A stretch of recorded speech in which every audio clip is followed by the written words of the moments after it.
I am not teaching, I am publicly learning, but hi and welcome to Learning for the Life in the UK test, part 228.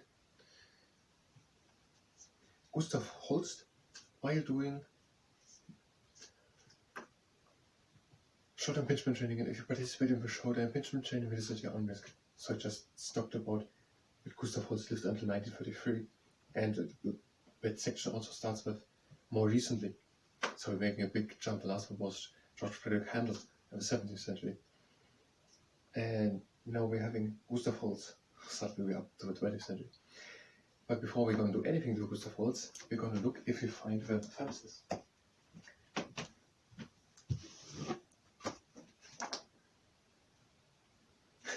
Where we found it?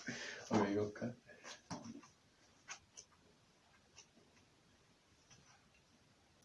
Where is the famous place? Let's look at where the second bit. We're having a picture of Annie Mary.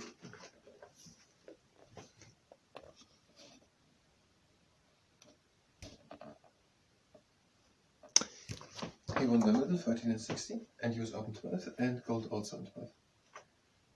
Successful UK women sportsmen such as Annie Mary encourage competitive sport in many schools and communities.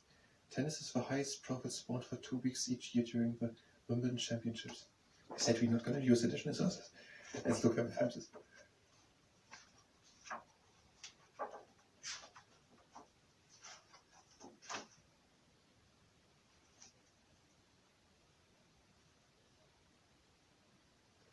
Okay, we can't see where it comes from. I don't think we have anything just for us.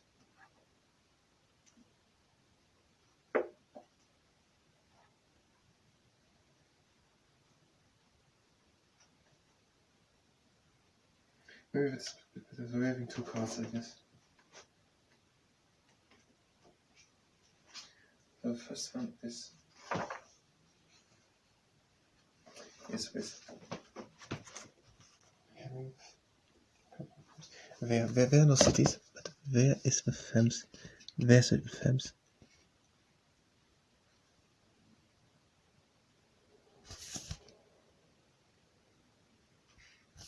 So it goes somewhere from where to where, and London is pretty much where. Hold on. Let's do another try with the other card.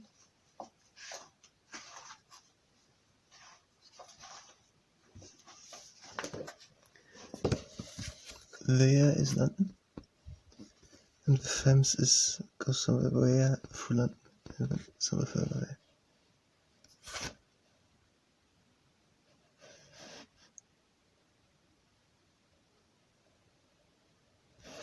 So, and maybe we find Oxford or Cambridge. I can't find it. So somewhere along that river seems to be Oxford and Cambridge University, and they are making rowing competitions on that river.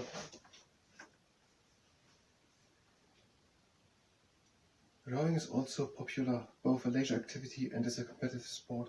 They are popular yearly race on the Thames between Oxford and Cambridge universities. So, Gustav Holst.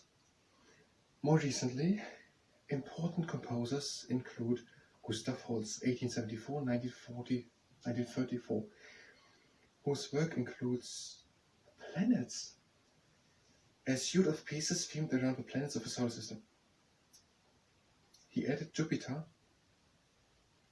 part of the planet suite, as the tune for I Vow to Thee My Country, the popular hymn in British churches. Okay, so Gustav Holst, he was born in 1874, and he composed music. And one of his suites is the planets, so it has multiple, basically, pieces. Every planet in this the planets has its different piece of music, and the suite is basically, it's not one theme through, but we had multiple themes. So for every planet there's a piece of music, and that's all then combined to one piece. That's then a suite, but they are differently from planet to planet. So it's basically 9 different pieces, which are more or less harmonious in one piece, but just imagine it as 9 different pieces, one after the other. And they are written about the 8 or 9 planets, I don't know it anymore. What the planets were, the stupid planets. 8 or 9 planets of the solar system. I'm not sure if I can do one. That's right. So we're having one close to the sun. Let's say just Mars is the 4th one, I guess. The Earth is the 3rd one. Then we're having Saturn and Jupiter. Saturn and Jupiter are further away. They are 4 and 5. And we're having Neptune, I don't know where, and Pluto isn't anymore. And we're having Venus. We're having Mercury, Venus, Earth, Saturn. I don't know, something like that, but it starts with the 4 one I just said. Mercury, Venus, Earth, Mars.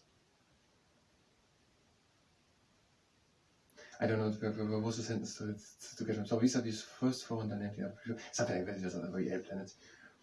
And he wrote for every one of them a little piece, and that all went together to a suit. And he also added what he had written to Jupiter, so to the planet Jupiter. In the solar system there are 8 planets. So there's the sun in the middle, and then there are 8 planets. And the Earth is one of these planets, and the Earth is the 3rd one from the sun. So the farthest away, and I think the closest one must be Mercury. Then Venus, and the Earth is the 3rd one. Then Mars the 4th one. Then let's say so Saturn, Jupiter. I think the bigger one is further away, and Jupiter is the bigger one. So Saturn, Jupiter.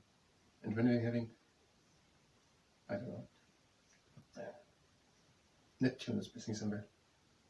And Pluto would be even further away, but Pluto isn't a planet anymore. Or something like that. So, and what he had written to Jupiter, to the planet Jupiter, he just thought about Jupiter and wrote something on his fiddle or whatever.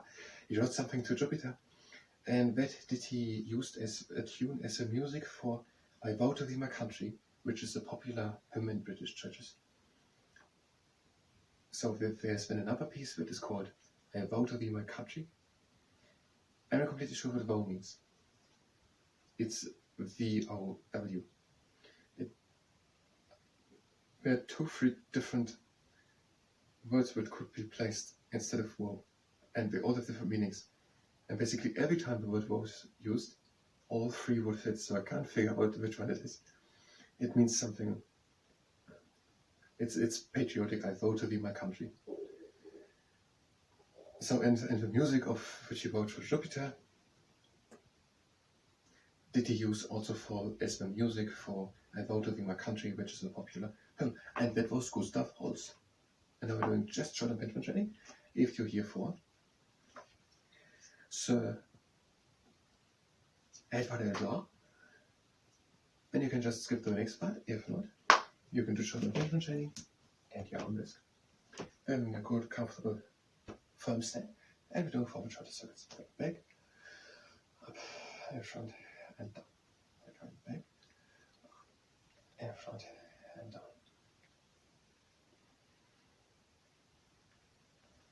And last time, back, in front, down, and now backwards, again. Front, back, and down. In front, up, back, and down. Last time. Now for word lifter. We are making low arms, hands from the fist, staying tall, and we're bringing the arms into internal rotation. So turn the arms to the inside, and shoulders really bring it back, down, together, out with chest a bit to the sky. So the arms to the inside, shoulders down, together, a bit of effort. Don't just go into the position, but try to go further into that position. Shoulders together, and down, arms to the inside. And the arms are changing, shoulders not, the arms to the outside, shoulders are still together. Out with chest to the sky. And we're changing, the arms back, shoulders down, together.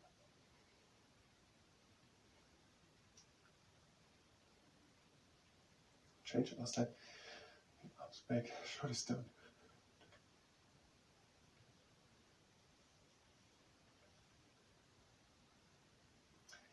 And releasing it. I think Pluto wasn't discovered when Gustav Holst had written the planets. So Pluto is, I think, not included in the suit. It was when discovered when it was a planet, and now it's not a planet anymore because it's too small and it doesn't have its own atmosphere, something like that. Its own gravitation, so something like that. And the next exercise, the arms to the outside, hands from the fists, and we bring the fist a bit in front. And we're turning the fist in front, so into pronation with the arms, and the shoulders going down together. So the arms in front and the shoulders together.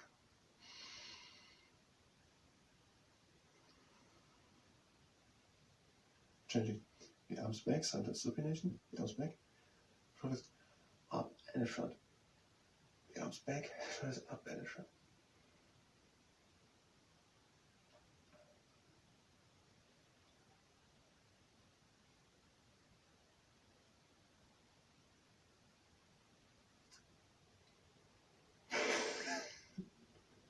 The arms in front, I know which planet I forgot, and the shoulders down and together.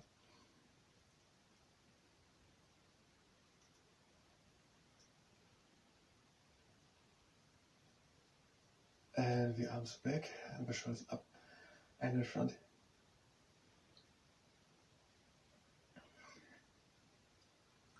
Okay, the sentence goes. My mother explains me every Sunday our 9 planets.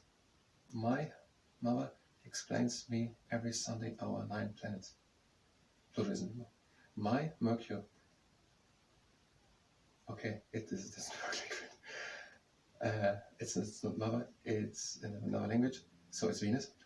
Explains Earth, me, Mars, explains me, then Mercury, never Mars, every Monday, hour, and hour is also in the language, so it's Uranus, hour. Then Neptune, 9 planets. Also where my mother explains me every Sunday, Saturn, every is also in the language. It's Jupiter and then Saturn.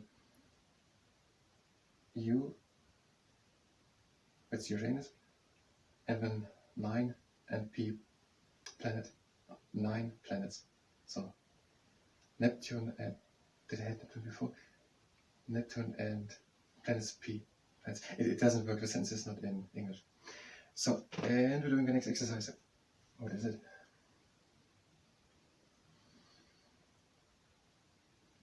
Shrug. I'm lifting the arms up. And we're shrugging the shoulders up.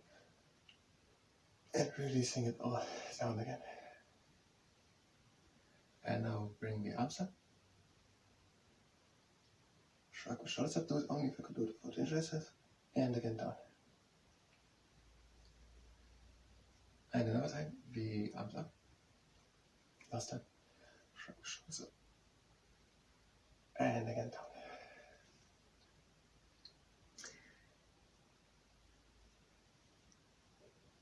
Pretzel clap. Bring the arms together. And we're going down and to the outside. And we're just observing. Just observe, what are the arms doing? And back together again. To the outside. And the last time to the outside. And to the inside. Do we have time for sun dial? We have a shoulder. Have a tennis ball or something which you can drop without problems to the side. So to have a long arm doing the exercise and forward. And catch it again. As I said, something which can drop down without problems.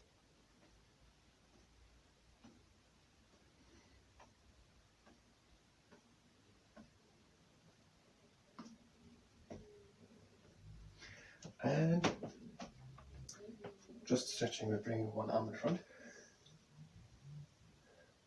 Bring the shoulder back, the shoulder down, putting the arm in, having the thumb up and trying to relax it. So again, shoulder back, down, putting the arm in, bring the arm in, having the thumb up, and trying to relax it. And the other one, the arm in front, shoulder back, down, pull the arm in, relax the arm, and have the thumb up.